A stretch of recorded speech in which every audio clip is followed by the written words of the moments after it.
அரிதறிது மானிடராய் பிறத்தலரிது மானிடராய் பிறந்திருந்தாலும் கூன் குருடு செவிடு பேடு நீக்கி பிறத்தலரிது பேடு நீக்கி பிறந்த காலை ஞானமும் கல்வி நன்குரும் அரிது ஞானமும் கல்வி நன்குருமாயினும் தானமும் தவமும் தரித்தலும் அரிது தானமும் தரிவும் தவமும் தரித்த காலையும் வானவர் நாடு வழி திறந்துடுமே அப்படின்னு இந்த கிழவி பாடியிருக்காங்க. மனித பிறவியில தான் பல கஷ்டங்களை அனுபவிக்கிறோம். ஆனா ராமனே வந்து ராம அவதாரம் எடுத்து மகாவிஷ்ணு மனித அவதாரம் 12 ஆண்டு 14 ஆண்டு வனத்துக்கு போகணும், சீதையை பிரிஞ்சு வாழணும் அப்படின்னு ஜாதகத்தை உருவாக்கிட்டு பிறந்தவர் அவர். உருவாக்கிக்கிட்டே பிறந்தவர். ஆமா, கடகலக்கண ஜாதகம் புனர்பூஜை நட்சத்திரம் ராம நவமி அவர் பிறந்தது.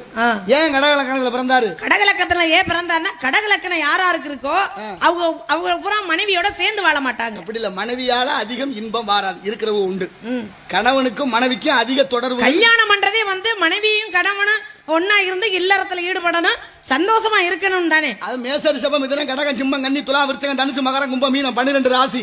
12 ராசிலையும் 9 கிரகம், 1 7 ஒருமுகமாக 2 மறுமுகமாக. இப்படி வரும்போது ஒவ்வொரு கிரகமும் ஒவ்வொரு கட்டத்திலையும் ஒவ்வொரு வீட்லயும் எவ்வளவு நாள் தங்குதுங்கிறத இந்த ஜாதகம். அதுல 7வது இடம் கலசரதானம். கலசரதானத்துல வியாழனோ புதனோ இருந்தா மனைவி மாணிக்கமா அமைவா. சரி, அங்க ராகுவோ கேதுவோ சுக்கிரனோட சேர்ந்தா அக்கினி திராவகம். இப்ப நான் சொல்றேன், இப்ப உங்களுக்கு என்ன ராமர் கடகலக்கணம் அங்க நாரதர் கேட்காத. ராமர் கடகலக்கணம் நாரதர் கேட்க கூடாதுங்கறியே. உங்களுக்கு ஜாதகம் இருக்கா இல்லையா? எனக்கு ஜாதகம் இருக்கு. அப்புறம் ஏன் சொல்ல மாட்டீங்க? ஜாதகமா இருக்கு, நான் பிரம்மச்சாரியா இருக்கேன். உங்களுக்கு சாதகமா இருக்கிறது சரி, சாதகம் என்பது சாதகமா தான் இருந்தா தான் ஜாதகம். உங்களுக்கு ஜாதகமே இல்லைன்றீங்களா? அப்படி இருக்கு. இல்லாம எப்படி இருக்கு? அப்ப சொல்லக்கூடாதுன்னு நினைக்கிறேன். ஜாதகத்தை பத்தி சொல்லணும்னா நிறைய சொல்லிட்டே இருக்கலாம். ஒரு விஷயம் சொல்ல வந்த விஷயத்தை சொல்றேன். சொல்லுங்க. அப்ப என்னாச்சு? ராமர் கடகலக்கணத்துல பிறந்தால் மனைவியை பிரிஞ்சு வாழணுங்கிறதுக்காக திட்டமிட்டு அந்த ஜாதகத்தை அமைச்சுதான் அந்த திதியில அவர் பிறக்கிறார். அதே போல இந்த நாட்டுல கடகலக்கண ஜாதகர்களுக்கு மனைவியால அதிக இன்பம் வாராது என்பது பொது விதி.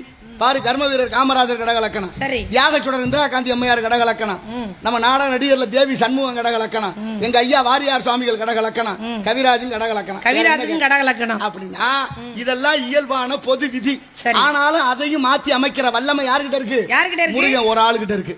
முருகன் பாதம் பட்டா எங்க அப்பா பிரம்மன் எழுதிய எழுத்து தானா அழிஞ்சு போகும். இப்ப கல்வி வேணும்னா கலைவாணியை வணங்குறோம், செல்வம் வேணும்னா லட்சுமியை வணங்குறோம், ஒரு பொருளை உருவாக்கணும்னா பிரம்மனை வணங்குறோம், ஒரு பொருளை பாதுகாக்கணும்னா மகாவிஷ்ணுவை வணங்குறோம்.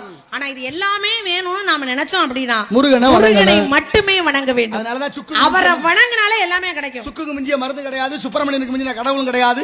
அப்படிப்பட்ட சுப்பிரமணியன் இருக்கக்கூடிய இந்த இடத்துல நீ வந்திருக்கிறது காவலுக்கு. பெண்களுக்குரிய பருவங்கள் 7 அடைந்திருக்கும் பருவம் மங்கை பருவம், ஆடிப்பட்டா, தேடி வதை, காற்றுள்ள போது, தூற்றிக்கொள்ள பருவத்தை பயிர் செய்யணும், பெரியவங்க செய்தார் பருவகாலத்தை